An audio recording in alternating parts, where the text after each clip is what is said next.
اس لیے اس کا نام ہو گیا حلف الفضول۔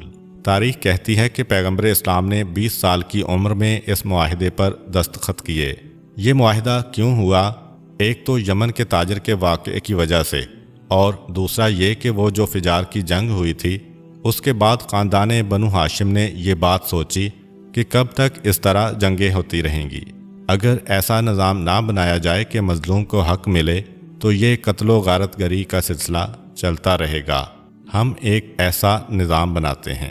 پیغمبر اسلام کو اس انجمن میں شریک ہونے کے بعد یہ انجمن اتنی پسند تھی کہ ساری زندگی اعلان رسالت کے بعد بھی، مدینے پہنچنے کے بعد بھی یہ اعلان کرتے رہے کہ خدا کی قسم اگر آج کہیں بھی اس قسم کا کوئی معاہدہ دوبارہ ہوتا ہے تو آج بھی میں جانے کو تیار ہوں، اس میں شریک ہونے کو تیار ہوں۔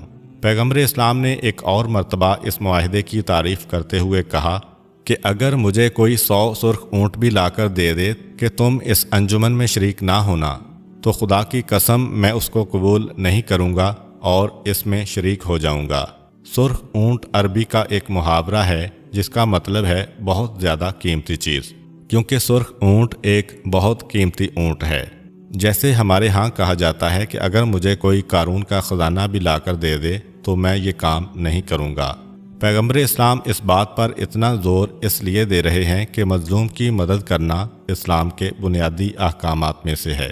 روایات میں موجود ہے کہ اگر کوئی آدمی اپنی آنکھوں سے یہ منظر دیکھے کہ کسی پہ ظلم ہو رہا ہے اور پھر بھی وہ خاموش کھڑا رہے تو یہ آدمی اسلام سے خارج ہو گیا۔ چنانچہ پیغمبر اسلام نے اس انجمن کی تشکیل میں حصہ لیا اور یہ عہد کیا کہ جب بھی کسی پہ ظلم ہوگا ہم یہ دیکھے بغیر کہ اس کا تعلق کس قبیلے سے ہے، کس خاندان سے ہے،